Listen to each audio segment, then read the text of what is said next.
আসসালামু আলাইকুম। ওয়ালাইকুম আসসালাম। জনাব কাজী মুফতি কাজী ইব্রাহিম সাহেব, আপনি নিঃসন্দেহে টেলিভিশন এবং সোশ্যাল মিডিয়ায় পরিচিত একজন ইসলামিক বক্তা এবং আপনার এডুকেশনাল লাইফের যে ক্যারিয়ার আমরা জেনেছি, আপনাকে প্রচলিত বিশিষ্ট আলেমরা আপনাকে পণ্ডিত ব্যক্তি বলেই মনে করে থাকেন। কিন্তু আপনার সাম্প্রতিক কিছু বক্তব্যকে কেন্দ্র করে যেমন সাধারণ মানুষের মধ্যে আলোচনা সমালোচনা দুটোই চলছে এবং একই সাথে আলেমদের মধ্যেও কেউ কেউ খুবই বিস্মিত যে মুফতি সাহেব কেন এই ধরনের কথা বলছেন যেগুলো বৈজ্ঞানিকভাবে প্রমাণিত নয়। প্রথমত, আপনি অ্যান্টার্কটিক মহাদেশের একটা থিওরি দিয়েছেন কোনো একটা রেফারেন্স দিয়ে। তো এই বক্তব্যটা আপনি আসলে কেন দিয়েছিলেন? এটার সমর্থনে আপনার রেফারেন্স কি? আসলে অ্যান্টার্কটিকা শব্দটা কি? অ্যান্টার্কটিকা, আপনি অ্যান্টার্কটিকা একটা মহাদেশ আছে, কিন্তু আপনি অ্যান্টার্কটিক নামে নতুন একটা মহাদেশ, যেটা মাটির নিচে আপনি বলেছিলেন একটা মহাদেশ আছে, এই ধরনের একটা আপনার বক্তব্যে পাওয়া গিয়েছিল। আসলে ওইটাই অ্যান্টার্কটিকা অনেক সময় ওই আপনার হয় শব্দের মধ্যে হঠাৎ বলতে গিয়ে হয়তো শব্দটা অ্যাকুরেটলি আসে না, একটু বেশ কম হয়, কিন্তু উদ্দেশ্য ওইটাই ছিল অ্যান্টার্কটিকা মহাদেশ যেটা আছে। তো অ্যান্টার্কটিকা মহাদেশ বা মাটির নিচে আরও জগৎ আছে, মূলত বিষয় এটা ছিল আর কি। ওখান দিয়ে হয়তো কোনো সুড়ঙ্গ পথ আছে যেখান দিয়ে এই জগতে যাওয়া যায়, বা চীনের একটা এলাকা আছে, বা ভিয়েতনামের একটা জঙ্গলে একটা সুড়ঙ্গ পথ আছে সেখান দিয়ে যাওয়া যায়, বা মিয়ানমারও মাটির গভীরে এমন বিশাল সুড়ঙ্গ আছে যেখান থেকে অনেক সাউন্ড আছে, শব্দ আসে, বা সুপার ডিপ বোরহোল যেটা সাইবেরিয়া রাশিয়ানরা খনন করেছিল এবং সেখান থেকে বিশাল মাত্রার সাউন্ড শুনে তারা হতচকিত হয়েছে, কেউ সেন্সলেস হয়েছে। বিরাট অনেকগুলো ঘটনা আছে। বা নবী সাল্লাল্লাহু আলাইহি ওয়াসাল্লামের যুগে এক সাহাবী, তিনিও একটা সুড়ঙ্গ পথে গিয়ে বিশাল এক জগৎ ভেতরে তিনি দেখে এসেছিলেন, এটা হাদিসে এসছে। তো এই ধরনের কিন্তু অনেক ঘটনা হিন্দু ধর্মে, খ্রিস্টান ধর্মে, বৌদ্ধ ধর্মে, ইসলাম ধর্ম তো বটেই, বিশ্বের সকল ধর্মেই এই জাতীয় ঘটনার কিন্তু একটা অস্তিত্ব পাওয়া যায়। পাতালপুরী, যেমন হিন্দু ধর্মে পাতালপুরীর কথা আমরা জানি। তো এবং ত্রিভুবন বলতে এই জগৎ এবং মাটির নিচের জগৎ, পরকালের জগৎ। কিন্তু এগুলো কি বৈজ্ঞানিকভাবে এখনো প্রমাণিত হয়েছে? এমন কোনো রেফারেন্স আপনার কাছে কি আছে? আপনি যদি বৈজ্ঞানিক জগতের কথা বলেন, এই মহাবিশ্বের যে জ্ঞানের বিশাল অনন্ত ভাণ্ডার মহাবিশ্বে পড়ে আছে, বিজ্ঞানীরা তার বিলিয়ন বিলিয়ন বিলিয়ন বিলিয়ন ভাগের এক ভাগও এখন আবিষ্কার করতে পারেনি। অনেক কিছু এখন আবিষ্কৃত হয়নি। আপনি এই রেয়ার তথ্যটা কিভাবে জানলেন? আমি যেটা আসলে ইয়াজুজ মাজুজকে খুঁজতে গিয়ে আমি ওই কথাটা বলেছিলাম যে ইয়াজুজ মাজুজ অনেকে অস্বীকার করে কোথায় আছে, বা অনেকে বলে যে তারা তো এসে গেছে, অথচ আমরা হাদিসে জানি যে এটা ঈসা আলাইহিস সালাম যখন আসবেন পৃথিবীতে ওই সময়ে ইয়াজুজ মাজুজ এত বিপুল সংখ্যক তারা আসবে যে তবারিয়া উপসাগরে তাদের প্রথম দল এসে গোটা উপসাগরের সকল পানি পান করে ফেলবে। এবং হাদিসগুলিতে এসছে যে পৃথিবীতে কোনো মিঠা পানি থাকবে না যেটা ওরা পান করে নিঃশ্বাস করে ফেলবে না। তো এই বিপুল সংখ্যক এরা থাকে কোথায়? অবশ্যই তো পৃথিবীতে কোথাও আমরা ভূপৃষ্ঠে তো এরা নাই। তো ওটা খুঁজতে গিয়ে আমার কাছে মনে হয়েছে যে কোরআনে যেটা বলে সূরা আত-তালাকের 12 নম্বর আয়াতে যে অমিনাল আরদে মিসলাহুন্না, আল্লাহ যেমন একটির উপরে একটি করে 7টি আকাশ সৃষ্টি করেছেন, অমিনাল আরদে মিসলাহুন্না পৃথিবীও এইভাবে অনুরূপ আকাশের স্টাইলে একটির উপর একটি, পৃথিবীও একটির নিচে একটি একটি করে 7টি পৃথিবী আমাদের মাটির নিচে আছে, মাটির নিচের জগতে একটার পর একটা আছে। দেখুন, এগুলো এখনও অনাবিষ্কৃত সত্য, কিন্তু একদিন আবিষ্কৃত হবে, কোনো সন্দেহ নেই। নবী সাল্লাল্লাহু আলাইহি ওয়াসাল্লাম থেকে অনেকগুলো হাদিস রয়েছে, মুসনাদ আহমদের মধ্যে বর্ণিত রয়েছে যে সাহাবী প্রশ্ন করেছেন যে মাটির নিচে কি আছে। নবীজি বললেন যে মাটির পৃথিবীর নিচে আবার স্পেস আছে, আকাশ আছে, সে আকাশের নিচে আরেকটা পৃথিবী আছে, তার নিচে আরেকটা স্পেস আছে, 500 বছর লাগবে, তার নিচে আরেকটা পৃথিবী আছে, তার নিচে আরেকটা স্পেস আছে যেটা পার হতে 500 বছর লাগবে, তার নিচে আরেকটা পৃথিবী আছে, একটা নিচে একটা, একটা নিচে একটা। আমেরিকান একজন নৌবাহিনীর প্রধান আর কি, তো উনি সম্ভবত হিটলারকে ধাওয়া করতে গিয়ে 1947 সালে তিনি ওই অ্যান্টার্কটিকা মহাদেশের কোনো এক সুড়ঙ্গ পথে জাহাজ নিয়ে ঢুকে গিয়েছিলেন। ওনার বক্তব্যের মধ্যে এটা আমরা ভাইরাল দেখেছি, আমিও আরবি উৎসগুলিতে আমি পড়েছি যে উনি ভিতরে গিয়ে একটা জগৎ তিনি দেখতে পেয়েছেন। বা হিটলারের জাদুঘরে তার বক্তব্য লেখা আছে যে মাটির নিচে আমি একটা সুন্দর গাছগাছালি, পাখপাখালি, প্রাসাদ ভরা জগৎ দেখেছি, আলাদা একটা জগৎ।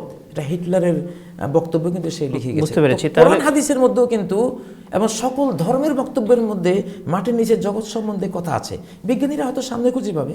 তাহলে আপনি যে বলেছিলেন অ্যান্টার্কটিক মহাদেশ, এটা আপনি কি তাহলে মানে শব্দটা আপনি এটা এক্সপান্স করছেন যে না আপনি এটি বলেন না স্লিপ অফ টাং, নাকি এই এটা নামেই? আসলে স্লিপ অফ টাং, অ্যান্টার্কটিক বা অ্যান্টার্কটিকের কাছাকাছি শব্দ তো অত উচ্চারণে অ্যান্টার্কটিক। আমি অ্যান্টার্কটিক মাটির নিচের বিশ্ব বুঝাইনি, আলাদা একটা জগৎ। আচ্ছা, আমি বলেছিলাম এটা যে এটা রাজধানীর নাম সাম্বালা।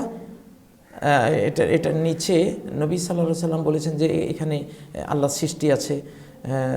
সূরা আত-তালাকের যেই 12 নম্বর আয়াতটি, এর ব্যাখ্যা ইবনে আব্বাস থেকে এসেছে যে মাটির নিচে আরও 7টা একটার পর একটা পৃথিবী আছে, সেখানে সৃষ্টিরা আছে, সেখানে এই আদমের মতো এই নামের আদম আছে, নূহ আলাইহিস সালামের মতো নূহ আলাইহিস সালাম নামের আরেকজন সেখানে আছে, প্রত্যেক পৃথিবীতে মুসা আলাইহিস সালামের মতো এই নামের আরও মুসা আলাইহিস সালামরা আছেন, ঈসা আলাইহিস সালামের মতো আরও ঈসা আলাইহিস সালামরা আছেন। তাহলে এত বড় একটা বিষয় যেটা অনাবিষ্কৃত, সত্যাসত্য নিরূপণ করার আগে সেটি কি পাবলিকলি এভাবে বলার সুযোগ আছে কি? সাধারণত যেমন ওযুর মাসালা যেমন দরকার হয়, সালাতের মাসালা জানতে হয়, বিয়ে তালাকের মাসালাগুলি খুব দরকার হয়, এই মহাজাগতিক এই বিষয়গুলো আমাদের তেমন নিত্য দরকারি প্রয়োজনে পড়ে না বিধায় এগুলো নিয়ে আলেমরাও তেমন একটা ঘাটাঘাটি করেন না।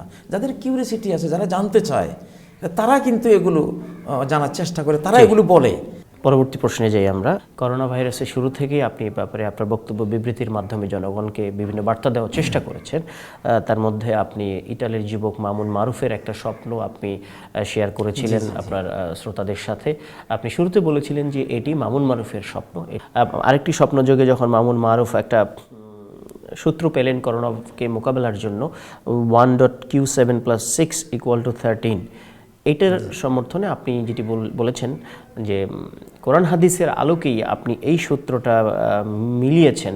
আমরা তো চাইলেই অনেক কিছুর সঙ্গে মিলে যাবে। এখন চ্যানেল 24 2তে দেখা যাবে যে কোরআনের দ্বিতীয় সূরা 24-এ 24-এ আবার যদি কেউ বলে এটা 24 নম্বর সূরা, কেউ যদি বলে এটা ইসলামিক চ্যানেল, এটা তো বলার সুযোগ না। অনেক কিছুর সঙ্গে তো অনেক কিছু মিলে যায়। আপনার কাছে বিনয়ের সাথে জানতে চাই যে এই ধরনের একটা সূত্র আপনি যে দিলেন, এটা আসলে আপনার কাছে কি মনে হয় এই ধরনের একটা সূত্র দেওয়াটা আপনার ঠিক ছিল? সেটি দিয়ে আদৌ কেউ কোনো উপকার পেয়েছে কি না? এইটা আসলে আমার দেওয়ার সূত্র ছিল না, এটা মামুন মারুফেরই স্বপ্নের একটা পার্ট ছিল। সে আমাকে জানিয়েছে এই আমি জিজ্ঞাসা করলাম তাহলে এই 1 তার +6 এগুলো কি, তোমার অর্থ কী? তো সে বললো যে 1 বলতে আপনার এক আল্লাহর প্রতি যে ঈমান বা বিশ্বাস চেতনা এইটা, আর 6 হলো 6টা জিনিস, যেটা 3 অর্থাৎ ডুমুর, অলিভ, কালোজিরা, মধু, মদিনার আজওয়া খেজুর, জমজমের পানি, এগুলো প্রত্যেকটার সস্থানে হাদিসে বর্ণিত শেফা, রোগ নিরাময়। কালোজিরা একটা সর্বরোগের নিরাময়, সহিহ হাদিসে রয়েছে আল হাব্বাতুস সাউদা শেফা মিন কুল্লি দা ইল্লা সাম, যে কালোজিরা সর্বরোগের চিকিৎসা, শুধু মৃত্যুর চিকিৎসা নয়। তারপর জমজমের পানি লেমা সুরে বালাহ, জমজমের পানি যে নিয়তে পান করবে আল্লাহ তাআলা তাকে সেই রোগ থেকে মুক্তি দিবেন, সে আশাটা তার পূরণ করে দিবেন। আজওয়া খেজুরের ব্যাপারে এসছে যে 60টি খেজুর, আজওয়া খেজুর যদি কেউ প্রতিদিন ভরে খায়, লাম ইয়াদুররাহু ফি যালিকাল ইয়াউম সুমুন ওয়ালা সিহরুন, সারাদিনে কোনো বিষ বা কোনো জাদুটোনা ব্ল্যাক ম্যাজিক তাকে টাচ করবে না, ক্ষতিগ্রস্ত করবে না। তারপরে এই প্রত্যেকটা কিন্তু হাদিসে সহিহ হাদিসগুলিতে যেহেতু আছে এগুলো, এবং তারপরে হলো সূরা ফাতিহা, কি হলো আল কোরআনের সূরা আল ফাতিহা। তো 7 যেটা ওখানে সূরা ফাতিহা 7 মানে 7টি আয়াত, তো সব মিলিয়ে 13, 6 আর 7 13। সূরা ফাতিহার 7টি আয়াত, এটা শেফা, এটা যেমন করোনার শেফা, বিশ্বের যে কোনো ব্যাধির এই ব্যাখ্যাগুলো আপনি দিয়েছেন, আমরা জানি, আমাদের কাছে আছে। স্বপ্নের পার্ট ছিল। আমি যেটা জানতে চাচ্ছি যে মামুন মারুফের যদি স্বপ্ন সেটা দেখেও থাকে, ধরে নিলাম আমার স্বপ্ন দেখেছে, সেটার বৈজ্ঞানিক সত্যাসত্য নিরূপণ করা এবং কোরআন হাদিসের আলোকে সেটা অকাট্যভাবে প্রমাণ না করার আগেই এমন ইস্যুতে এই ধরনের একটা সূত্র জনসম্মুখে বলাটাকে আপনার ক্ষেত্রে সঠিক হয়েছে বলে আপনি মনে করেন? আমি তো খুব ভালোভাবে বিশ্বাস করি খুবই সঠিক হয়েছে, এবং বহু মানুষ, গণমানুষ উপকৃত হয়েছে। দেখুন শাহিদ আফ্রিদি, ক্রিকেটার শাহিদ আফ্রিদি বলছে আমি তো করোনা হয়েছে, আমি কালোজিরা মধুতে আমি ভালো হয়েছি। আফ্রিকার একজন মন্ত্রী তিনি বলেছেন যে আমি শুধু কালোজিরা আর মধু পান করে আল্লাহ আমাকে এটা থেকে উদ্ধার করেছে। আমি নিজেও আমি সন্দেহ করছি এক সময় আক্রান্ত হয়েছিলাম, আমি তো এই জিনিসগুলো ব্যবহার করেছি। নিঃসন্দেহে কালোজিরা এবং মধুর ঔষধি গুণাগুণ আছে, এটা প্রমাণিত। কিন্তু সূত্রটা এইভাবে মিলানো 1.Q7+6 এইভাবে মিলানোটা কি সঠিক ছিল? এটা একটা নাম, এটা নামের ভিতরে জিনিসটা কি আপনি সেটা দেখবেন। ও সূত্র না দিলেও আমি ও করোনার প্রসঙ্গে এগুলি এমনি বলতাম। আসলে ওই তার যে সূত্রটা ওইটা আমার কাছে কোনো মূল্য নেই। আমি মূল্য দিয়েছি হাদিসে যেহেতু আছে এই এই জিনিসের শেফা আছে, কোরআনে যেহেতু আছে এই সূরার মধ্যে শেফা আছে, সেই জন্য জাতির কাছে এটা তুলে দিয়েছি যদি কেউ উপকৃত হয়। তো ভ্যাকসিন ইস্যুতে আপনি একটি কথা আপনার বলেছিলেন যে করোনা ভাইরাস এর এমন ভ্যাকসিন করা হচ্ছে যেটি চিপস আকারে মানুষের শরীরের ভেতরে ঢুকিয়ে দেওয়া হবে এবং এতে করে মানুষের প্রাইভেসি নষ্ট হবে এবং আপনি ব্যক্তি জীবনে যা করবেন সব কিছু তারা দেখতে পাবে। তো এইটা আসলে কতটুকু সত্য? যখন মাইক্রোচিপ, এটা আমার মনে হয় বিজ্ঞান জগতে খুব পরিচিত একটা শব্দ। এখন যারা এই জগৎ নিয়ে খোঁজখবর রাখেন, একটা গোপন ওয়ার্ল্ড আছে, আমরা বলি এদেরকে Illuminati, free masonry, black magician বা যে 13 ফ্যামিলি। টাইমস অফ ইন্ডিয়া বলছে যে 13টা ফ্যামিলির হাতে বিশ্বের 99% সম্পদ কুক্ষিগত, যেমন রথচাইল্ড বা রকফেলার, এই জাতীয় 13টা ফ্যামিলি।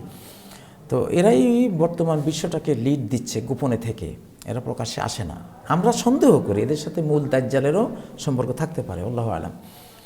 তো মাইক্রোচিপ জাতীয় অলরেডি বিশ্বে কিছু কিছু রাষ্ট্রে মাইক্রোচিপ ইউজ হচ্ছে। ওই চিপের মধ্যে আপনার আইডি কার্ড, যেমন সুইডেনে সম্ভবত ব্যবহার শুরু হয়েছে। আপনি কি নিশ্চিত এটা? আমি এগুলো তো দেখেন, আমি তো সুইডেন গিয়ে দেখিনি। আমরা আপনাদের মতো সাংবাদিকরা ওয়ার্ল্ডের যে মিডিয়াগুলো এগুলো তথ্য দিচ্ছে, হওয়া তো সম্ভব, অনেক কিছু তো হচ্ছে। মানে আপনি কোথায় পেয়েছেন তথ্যটা? রেফারেন্সটা কি কোনো পত্রিকায়, মিডিয়ায়, টিভিতে? এইগুলো আমি যেটা নেই অনলাইনে, আমাদের যে অ্যারাবিক যে সাইটগুলো আছে, ফার্সি সাইটগুলো আছে, উর্দু সাইটগুলো আছে, কিছুটা ইংলিশ সাইট থেকে, কিছুটা বাংলা। আসলে আমার অভ্যাস হলো কি, আমি 16 ঘন্টা প্রায় পড়াশোনা করি। আমার জীবনটা হলো টোটাল, আমার মধ্যে সবসময় একটা কিউরিওসিটি জাগে, নিত্য নতুন জানতে হবে, আমাকে জানতে হবে। আমার জ্ঞানের সীমানা এই যুগ আজকে পর্যন্ত কোন সীমানায় জ্ঞান এসে দাঁড়িয়েছে, আজকের জ্ঞানটা আমার লাগবে। তো এগুলো ঘাটতে গিয়ে এই তথ্যগুলো, ভাইরাল তথ্যগুলো আসে। তো এইসব সাইট কিন্তু সেগুলোর সত্য কি সত্য না যাচাই করা আপনার দায়িত্ব কিনা? হ্যাঁ, আমার কাছে একটা মানদণ্ড আছে, একটা একটা একটা আমি বলি যেটাকে পরশ পাথর বলতে পারি আমি এটাকে। স্বর্ণকাররা স্বর্ণকে ঘষা দিয়ে কষ্টি পাথরে যাচাই করে না, আমাদের কষ্টি পাথর হলো কোরআন। আমি যেহেতু আমার শিশুকাল থেকে শেষ জমানায় কি কি হবে না হবে এই সংবাদগুলো ব্যাপক আকারে আমি পড়াশোনা করেছি। আমি 35 বছর এগুলোর উপরে শিক্ষকতা করেছি। সহিহ বুখারী, মুসলিম, তিরমিজি, নাসাই, আবু দাউদ হাদিসের বিশাল বিশাল কিতাবগুলো আমি ক্লাসে পড়েছি। আজকে 35 বছর আমার অভিজ্ঞতা। শিশুকাল থেকে অদ্যাবধি আমার এই বয়স পর্যন্ত এগুলির সাথে আমার সম্পর্ক আছে। কোথাও কেউ কিছু বললে আমি হাদিস থেকে এটাকে যাচাই করি। তো এইটার ফলে মানুষের মধ্যে কি ভাইরাস গ্রহণের ক্ষেত্রে আতঙ্ক ছড়াতে পারে বলে মনে করেন না? এক্ষেত্রে কি আপনি একজন বিশিষ্ট ব্যক্তি হিসেবে এমন কথা বলতে পারেন? মাইক্রোচিপের ব্যাপারে তো অলরেডি পৃথিবীতে এমন সিস্টেম আসতেছে এটা আমি বিশ্বস্ত সূত্রে আসলে এটা পেয়েছি। চালের দানার মতো এটা শরীরে ঢুকিয়ে দিলে এখানে আপনার পাসপোর্ট, এটাতে আপনার আইডি কার্ড, আপনার ব্যাংক অ্যাকাউন্ট, টোটাল আপনার রক্তের গ্রুপ, আপনার কি লাগবে, কি সমস্যা, একটা সেন্ট্রাল কন্ট্রোল রুম থেকে এগুলো সব তারা দেখবে। এবং কিন্তু এটা তো এখনো মানে হ্যাঁ, এটা আসবে, একটু অপেক্ষা করেন, এটা আসবে। আপনারাই একদিন ইনশাআল্লাহ ব্যাপক আকারে সংবাদগুলো দিবেন। আমরা প্রমাণিত হওয়ার আগে এইভাবে কি জনগণের মধ্যে এটা ছড়ানো এবং আতঙ্কিত করা কি সঠিক বলে মনে করেন আপনি? আমি সঠিক বলে মনে করি এই জন্য যে আপনি বিজ্ঞান জগৎ দেখেন, তারা কতগুলো জিনিস নিয়ে একটা জল্পনা করে। বৈজ্ঞানিকরা আগে জল্পনা করে, এমনটা কি হয়, হতে পারে। জল্পনা করতে করতে করতে একদিন জল্পনাগুলো এস্টাবলিশড হয়, বাস্তবায়িত হয়। তা আমি যেগুলো কথাগুলো এই বর্তমান ওয়ার্ল্ডের নিত্য নতুন তথ্যগুলো একটু আগাম আমরা জানি। বিশ্ব স্কলারদের, ইসলামিক স্কলারদের যাদের সাথে আমার পরিচয়, বিভিন্ন ভাষার, আরবির, উর্দুর, ফার্সির বা বাংলা, আমরা তো একটু আগে ভাগে এগুলো আমরা আমাদের সাধনায় বা আমাদের জ্ঞানের আওতায় আমরা নিয়ে আসলে একটু আগাম কেন জানাই, এটা একটা মেসেজ দিয়ে রাখলাম মানুষ একটু ভাবুক, মানুষ অন্ধভাবে কোনো জিনিসে ঝাঁপিয়ে না পড়ুক। আপনি আর একটা কথা বলেছেন করোনা ভাইরাসের ভ্যাকসিন নিয়ে, যে এই ভ্যাকসিন নিলে মেয়েরা ছেলে হয়ে যাচ্ছে, অনেকের চুলদারি গজাচ্ছে, এমন একটা বক্তব্য আপনি দিয়েছেন। এই ব্যাপারে আপনার? এটা মনে হয় বেলজিয়ামের প্রেসিডেন্ট সাহেবের, বেলজিয়াম মনে হয় ওনার প্রেসিডেন্ট সাহেবের একটা বক্তব্য ইউটিউবে ভাইরাল দেখেছি, আমিও দেখেছি যে এটা বলতেছে। তো আজকে আপনি জানেন, আপনি এই ধরনের কোনো বক্তব্য দিয়েছেন কিনা যে এই ভ্যাকসিন নিলে মেয়েরা ছেলে হয়ে যাবে, এই ধরনের কোনো বক্তব্য? না, আমার বক্তব্য তো নয়, আমি হয়তো একটা সংবাদ, ওই যে প্রেসিডেন্ট সাহেব বলেছেন তার সংবাদটা আমি ইউটিউবে দেখেছি, আমি বলেছি যে এটা এমন সংবাদ আসতেছে, সতর্ক থাকতে হবে। তা আমি সর্বতভাবে বলেছিলাম, বাংলাদেশে আমরা যারা আছি, বাংলাদেশ সরকার, বাংলাদেশ জনগণ, আমাদের এই দেশে ডক্টর বিজ্ঞানীর অভাব নেই, মেডিকেল সায়েন্টিস্টের অভাব নেই। আমরা যদি বিশ্বস্তভাবে নিজেরাই ভ্যাকসিন আবিষ্কার করতে পারি, আমাদের জাতির জন্য এর চেয়ে ভালো কল্যাণ করার কোনো কিছু হতে পারে না।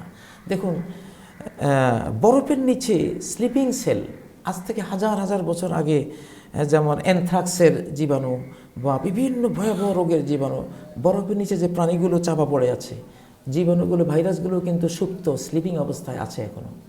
ওটা যখন ছড়িয়ে পড়বে আবার এরা অ্যাক্টিভেট হয়ে যাবে। তো একটা ভ্যাকসিনে সম্ভব, আমি যদি কারো ক্ষতি করতে চাই, ডিপপুলেশন।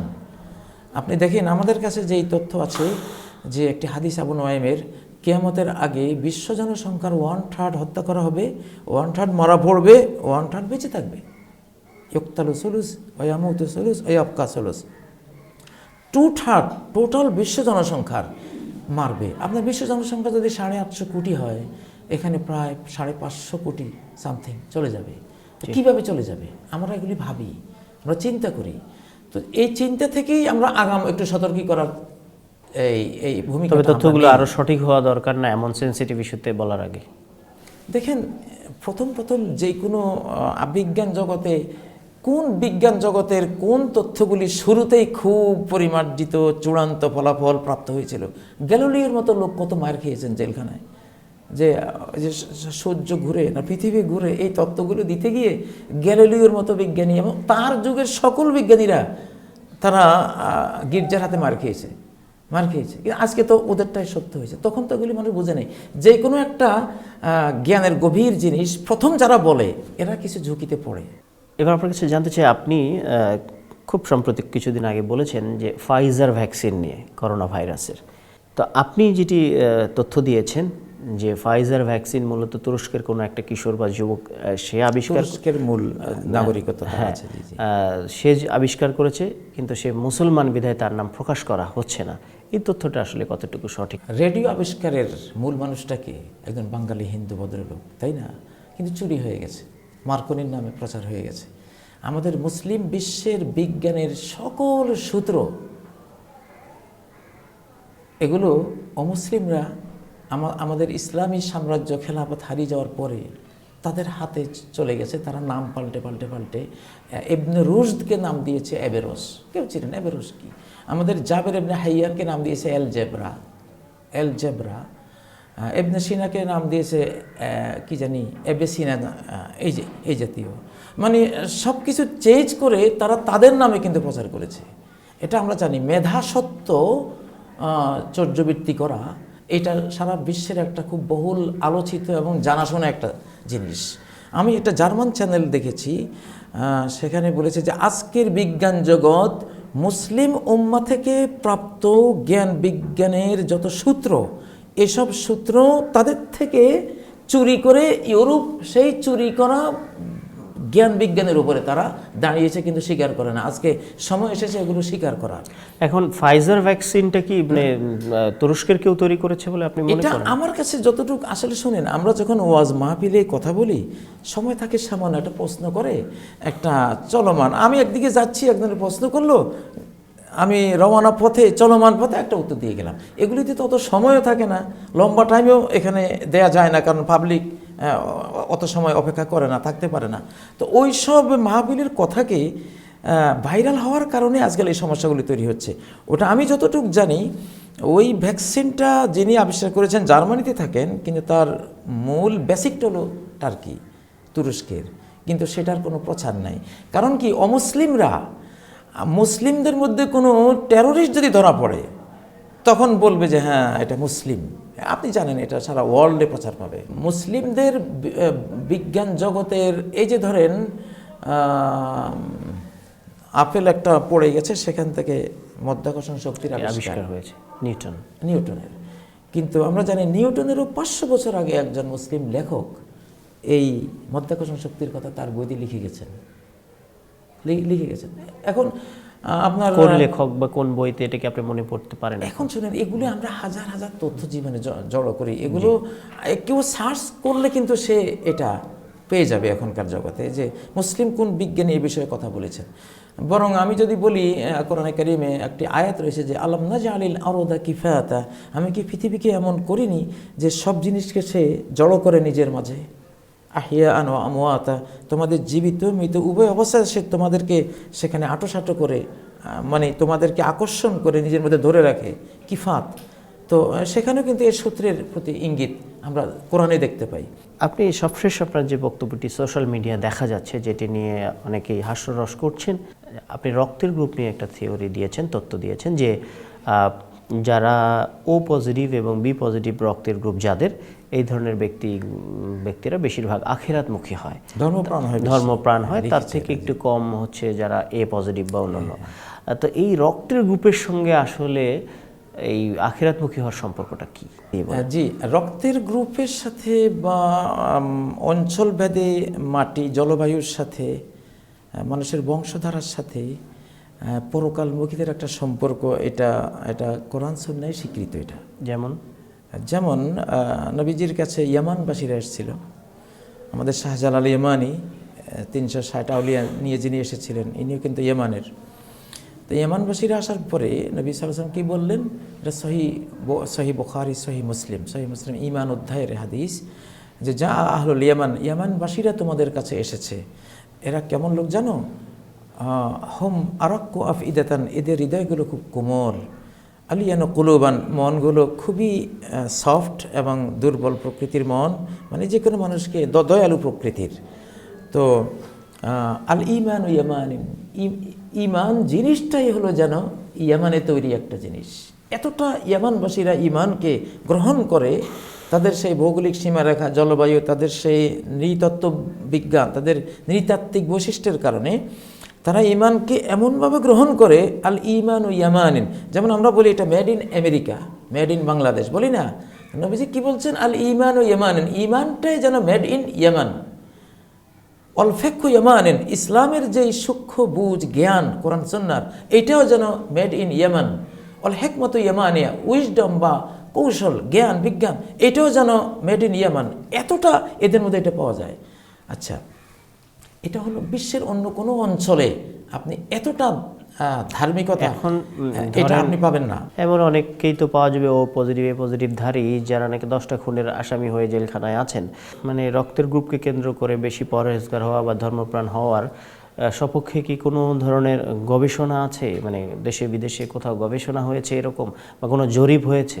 এটা তো শয়ে গবেষণা আমি আমার একটা বক্তব্যে দিয়েছি। আপনার যেমন উইকিপিডিয়ার মধ্যে যেটা আছে যে ব্লাড টাইপ পার্সোনালিটি থিওরি, আপনি যদি সার্চ করেন blood type personality theory, search করলে আপনি জাপানি একজন বিজ্ঞানী, সম্ভবত তার নাম ফুজোকাওয়া, নাম তো এদের একটু অন্যরকম, হয়তো নাম হয়তো উচ্চারণে ভুল হতে পারে, তিনি প্রথমে গবেষণা করেছিলেন তাইওয়ানের সাথে যুদ্ধে কেন তাদের সাথে এত সংঘাত বাঁধলো, কোনো একটা বিষয়কে কেন্দ্র করে উনি রক্তের গ্রুপের উপরে গবেষণা করে করে পরে একটা সিদ্ধান্ত দিলেন যে এদের রক্তের গ্রুপ সম্ভবত ও বেশি, এই জন্য এই সমস্যা, এটাকে ওই গ্রুপের সাথে করতে হবে, মানে বিবাহ বন্ধনে আবদ্ধ করাতে হবে, তাহলে হয়তো এগুলো কমবে। এই জাতীয় অনেক গবেষণা। নিঃসন্দেহে উইকিপিডিয়া, আপনি জানেন কিনা, উইকিপিডিয়াতে অনেক কিন্তু প্রচুর ভুল তথ্য আছে।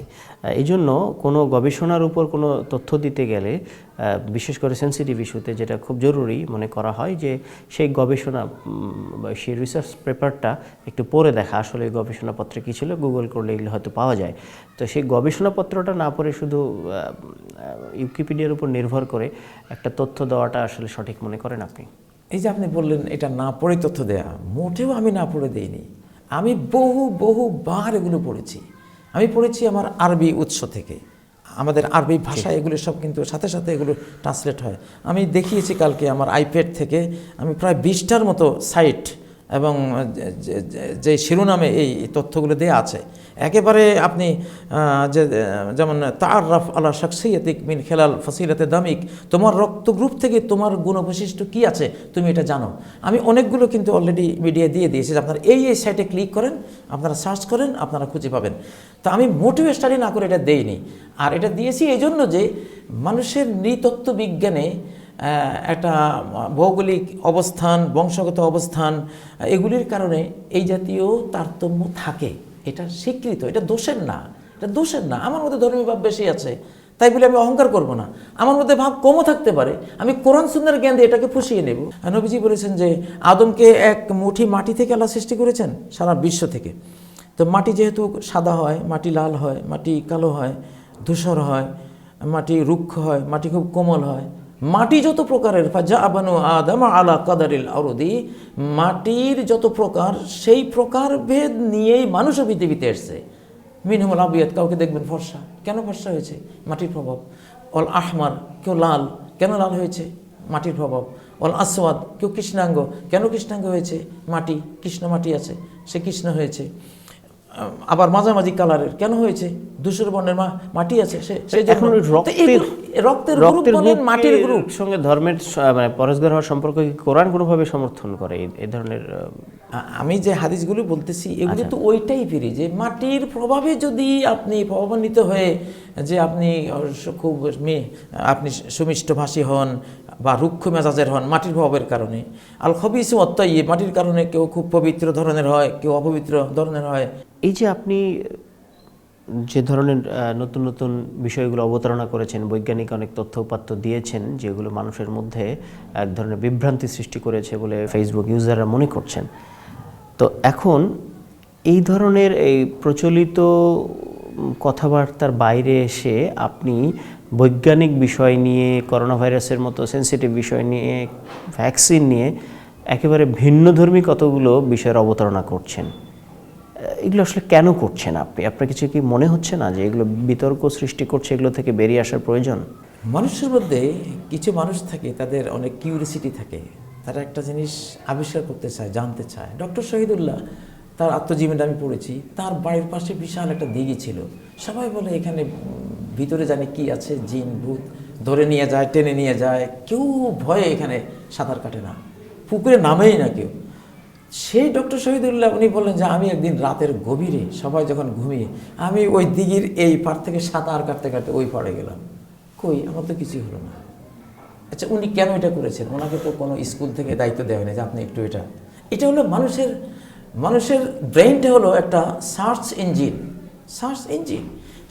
আপনি শিশু নিয়ে বাজারে যান, আব্বু এটা কি, আব্বু ওটা কি, এটা এমন কেন, ওটা এমন কেন? এটা তার দোষ না। আল্লাহ মানুষকে যে ব্রেইন হার্ট দিয়েছেন এটা জানতে চায়, অনন্ত জ্ঞান, অনন্ত। মানুষের ব্রেইনে 2300 কোটি সেল, বিজ্ঞানীরা বলেন 2300 কোটি সেল। বা সাম্প্রতিক যেটা হার্ট সম্বন্ধে আবিষ্কার হয়েছে, বলছে যে হার্টও আরেকটা ব্রেইন আছে যেটা 40,000 সেল, এক একটা সেল ব্রেইনের হয়তো 5,000 সেলের সমান, তাই না? তো এত বিশাল ব্রেইন, বা আমরা বিভিন্ন গবেষণায় দেখি যে এক একটা ব্রেইনে 504 কোটি বই ডাউনলোড করার মতো স্পেস থাকে। এত বড় শক্তিশালী ব্রেন, এটা তো জানার কোনো শেষ নেই। সে কেন আপনারা হাজার হাজার কোটি ডলার ব্যয় করে চাঁদে যান? পৃথিবীতে কত কোটি কোটি মানুষ খেতে পায় না, মানুষ মারা যাচ্ছে, শিক্ষা নাই, বাসস্থান নাই, তার চিকিৎসা নাই, আপনারা চাঁদে যাচ্ছেন কেন? কিউরিসিটি কি আছে ওখানে? মঙ্গলে আপনারা রকেট দৌড়াবেন, আপনাদের কোনো দোষ হবে না। আপনি বলতে আমি যারা প্রশ্ন করছে, মঙ্গল গ্রহে হাজার হাজার কোটি ডলার ব্যয় করে তারা যাচ্ছে, সেটা কোনো লস না। আসলে মানুষকে আল্লাহ দিয়েছেন অনন্ত জ্ঞানের একটা কিউরিসিটি, সে জানতে চাইবে। আমার ভিতরে ওই কিউরিসিটিগুলি কাজ করে। আমি এই বয়সেও আপনি দেখবেন আমি সবসময় কিন্তু গাড়িতে যেখানেই থাকি আমার জানার অদম্য ইচ্ছা থেকে আমি এগুলো ঘাঁটি। তো যখন ঘাঁটি আমি কোরআন সুন্নাহর সাথে প্রাপ্ত তথ্যকে মিলিয়ে দেখি, যখন দেখি যে হ্যাঁ মানুষ আমাকে কি বলুক, একদিন এটা এস্টাবলিশড হবেই, এটা একদিন সত্য হবে। দেখেন করোনা ভাইরাসের ব্যাপারেও আমরা 5 বছর আগে থেকে ওয়াচ করতাম যে পৃথিবীতে একটা মহামারী আসবে। এখন যেমন বলি একটা সিরিজ ভূমিকম্প আসবে, আমি কিন্তু এখন বলি এটা এটা এটা ইমাম তবরানি সহ বিভিন্ন মুহাদ্দিসদের বর্ণিত হাদিস যে বাইনা ইয়াদা ইসসাআতে মাওয়াতানুন শাদীদ, কিয়ামতের আগে কঠিন মহামারী আসবে, ওয়া বা'দাহু সানাওয়াতু জালাজিল, তারপরে মহামারীর পরে পরে শুরু হবে সিরিজ ভূমিকম্প। আর আমি জানতে পেরেছি হাদিসটি বিশুদ্ধ সূত্রে, আমি জানাবো না? সাইবেরিয়া তারা যে 12 কিলোমিটার গভীরে গর্ত করলো, এত টাকা খরচ করে গর্ত করার দরকারটা কি ছিল? মানব মনের কিউরিয়াসিটি, জানার অদম্য ইচ্ছা, তার ব্রেইন যে সার্চ ইঞ্জিন। আপনার কিউরিয়াসিটি অবশ্যই থাকতেই পারে যে কারো জানার কিউরিয়াসিটি, কিন্তু কোনো কিছু নিশ্চিত হওয়া না হয়ে আমি নিশ্চিত হই বলি, আপনি নিশ্চিত থাকেন, আমি অনিশ্চিত অবস্থায় একটা কথাও বলিনি। আমি যতগুলি কথা বলেছি একটা কথাতেও কেউ আমাকে হারাতে পারেনি, প্রমাণ করতে পারেনি যে আপনি একটা ভিত্তিহীন কথা বলেছেন। আমার প্রত্যেকটা কথার কোরআনের ভিত্তি আছে, হাদিসেরও ভিত্তি আছে, বিজ্ঞান জগতে ঘুরলেও আপনি কি এই বিষয়ে যে কোনো ধরনের ডিবেট চ্যালেঞ্জ নিতে চান? চ্যালেঞ্জ পুরোপুরি আমি নিতে পারি। আমি কোনো জিনিস, এই যে আপনি বললেন যে মাটির নিচে পৃথিবী আছে, আসুক আমার সাথে কেউ, আমি কত ডজন হাদিস তার সামনে তুলে দেবো, দেখুন আস্তে তিনি আমার কথাটা মেনে তারপর বের হবে। জি, আপনি আপনার অবস্থান ব্যাখ্যা করেছেন। আগের একটা ইস্যু আপনি যদি একটু পরিষ্কার করেন, আপনি গর্ভবতী নারীরা ডাক্তারের কাছে যায় চেক আপের জন্য, সেটি নিয়ে আপনার একটা আলোচনা ছিল। সেটি বলেছেন যে এইভাবে বারবার ডাক্তারের কাছে যাওয়ার কারণে তার প্রাইভেসি নষ্ট হচ্ছে, এত ডাক্তারের কাছে যাবার দরকারটা কি? এবং আপনি এটি বলতে গিয়ে আপনি একটা এক্সাম্পল দিয়েছেন যে কুকুরের 10-12টা বাচ্চা থাকে, সে তার কারো কাছে ডাক্তারের কাছে যায় না। আপনার এই বক্তব্যের কারণে অনেকে আহত হয়েছেন, অনেক নারী আহত হয়েছেন যে একটা মানুষের মায়ের সঙ্গে কুকুরের তুলনা করাটা এটা ঠিক হয় না। আলেমরাও বলছেন যে রাসূলুল্লাহ সাল্লাল্লাহু আলাইহি ওয়াসাল্লামের কাছে যখন কেউ অসুস্থতা নিয়ে গেছেন, তিনি বলেছেন তুমি ডাক্তারের শরণাপন্ন হও, চিকিৎসকের শরণাপন্ন হও। তিনি কিন্তু সেটি নির্দেশ দিয়েছেন। কোরআন সুন্নাহর উপরে জীবন কাটাবার কারণে আমাদের দৃষ্টিটা অনেক অনেক গভীরে আল্লাহ দিয়েছেন, আলহামদুলিল্লাহ। আমরা অনেক গভীরের মানুষ। এলোপ্যাথিক সম্পর্কে পৃথিবীর সাধারণ জনগণের মধ্যে যে ধারণাটা আছে, আমরা ওইভাবে এলোপ্যাথিকে দেখি না। এলোপ্যাথি মূল রোগের মধ্যে হাত দিতে চায় না, সিমটমের চিকিৎসা করে। আমাদের হেকিমি শাস্ত্র, ইসলামিক শাস্ত্র যেটা, সে কখনো সিমটমের চিকিৎসা করে না। মূল ধরেন একটা সমস্যা তৈরি হয়েছে, সেটার কারণে বুকে ব্যথা, সেটার কারণে নাক দিয়ে সর্দি জড়ছে, সেটার কারণে মাথা ব্যথা, সেটার কারণে কাশি হচ্ছে, সেটার কারণে এখানে এইটা, ওখানে ওইটা। এলোপ্যাথি করবে কি? 7টা সিমটম, 7টা ট্যাবলেট, 7 রকমের ওষুধ দেবে। আর আমাদের হেকিমি শাস্ত্র কি করবে? একটা ওষুধ দেবে, মূল কারণটা। কূপের মধ্যে একটা কুকুর পড়ে পচে গেছে, পানি আসতেছে, শুধু গন্ধ গন্ধ গন্ধ। আর আমি খালি ওখানে কত রকমের পাউডার দিয়ে গন্ধ দূর করার চেষ্টা করবো, সেটা না করে কোথায় মূল উৎসের মধ্যে কি সমস্যা? একটা পচা কুকুর, ওটা তুলে ফেলে দিলাম, পানিটা পরিষ্কার হয়ে গেল। হেকিমি শাস্ত্র, আপনি কি মনে করেন যে এলোপ্যাথিক শাস্ত্র ইসলাম পরিপন্থী? না, আমি মনে করি না। কিন্তু তারা একটু ভাষা চিকিৎসা বেশি করে। যারা এই বিষয়ে পড়াশোনা করছেন তাদের জ্ঞানটা ভাষা না, আমাদেরটা ভাষা। আমি জানি আল্লাহ নবী যখন মদিনায় ছিলেন, তখন ইসলামিক আত্মীব্য নবীজির চিকিৎসা শাস্ত্র আসার পরে একটা রোগীও নেই, গোটা মদিনায় একটা রোগীও নাই। মিশর থেকে উপহার দেওয়া ডক্টর 2 বছর মদিনায় থেকে পরে বললেন যে হে আল্লাহ নবী, আপনার এখানে থাকলে তো আমি ডাক্তারই ভুলে যাব, কারণ আপনি এমন এক ধর্ম নিয়ে এসেছেন, এটার উপরে চললে কোনো রোগই থাকে না মানুষের, সেটা ডক্টরেরই প্রয়োজন হলো না। আপনি কি আপনার এই ধরনের ভিন্নধর্মী বক্তব্য বিবৃতি অব্যাহত রাখবেন, নাকি এর থেকে সরে আসবেন? আমি মোটা সরে আসবো না, কারণ সরে আসবার প্রশ্নই আসে না। কারণ আমি জানি, আমি প্রত্যেকটা জিনিসকে আগে স্টাডি করি, তা কোরআনের সাথে মিলিয়ে দেখি, হাদিসের সাথে মিলিয়ে দেখি, সম্ভাবনা আছে কি না, আছে নিশ্চিত হই, তারপরে আমি এই কথাটা মুখের বের করি। আমি অত সহজে কোনো কথা মুখের বের করি না। আপনাকে অসংখ্য ধন্যবাদ চ্যানেল 24-এর এই ইন্টারভিউতে অংশ নেওয়ার জন্য।